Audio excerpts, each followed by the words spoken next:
outside of a Mogadishu food centre stretch far into the city's shattered streets. Around 5,000 people will pass through the gates. For some, it will be their only meal of the day. Habiba Mohammed Ali comes to the kitchen in Wadajir district daily to collect food for her family of 12. Like most here, she has no income or other source of nutrition. Without this food center, my family and I would starve and die. The Somali aid organisation Saeed operates the kitchen. It is one of 16 such sites in Mogadishu. With many international organisations finding the city too dangerous, the staff here says the food gives a lifeline to thousands.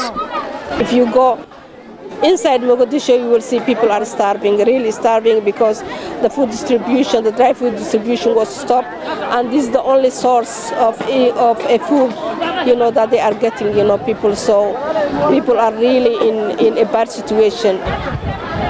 Outside a nutrition clinic, hundreds of parents queue nervously. Here, staff weigh and measure children daily. If a child is severely malnourished, like this girl, they're given extra food to boost their weight. The food aid arrives as maize donated by the World Food Programme. Local residents then process it at a series of small grinding mills like this. As one of the safer parts of Mogadishu, Wadajir has had an influx of internally displaced people, and the number looking for help continues to rise.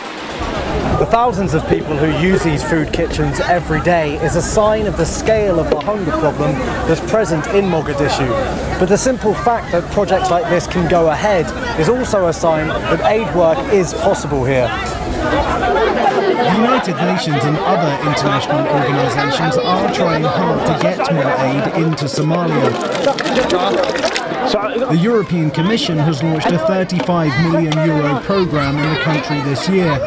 The head of the EC Somalia office, Philippe Royan, explains the problems of operating in such a location. Somalia is one of the most difficult contexts to operate in for the humanitarian aid workers. Shabab early this year has declared humanitarian aid workers, especially Western workers, legitimate targets, while this opposition armed group controls a large portion of the country. Most of the south and central regions of Somalia are under their control, and that's precisely the geographical areas where you have 80% of the needs. Reporting in Mogadishu is often a dangerous task. Many foreign journalists have to rely on the help of the African Union peacekeeping contingent, known as AMISOM. Its media tours keep to a rigid route through government-controlled parts of town. Travelling with a Somali organisation, we are able to make our way through some areas usually less seen by foreign cameras, closely monitored by a heavily armed security team. Relief organisations hope the expansion of the zone protected by African Union and government troops will allow an increase in aid operations. At present, Wadajir and neighbouring district Darkenle are in the zone and are relatively stable. But the Al-Qaeda-backed insurgent group Al-Shabaab controls much of Mogadishu. In other parts of the city, along with the fighting, the hunger and disease rage on. Mike Sunderland for VOA News in Mogadishu, Somalia.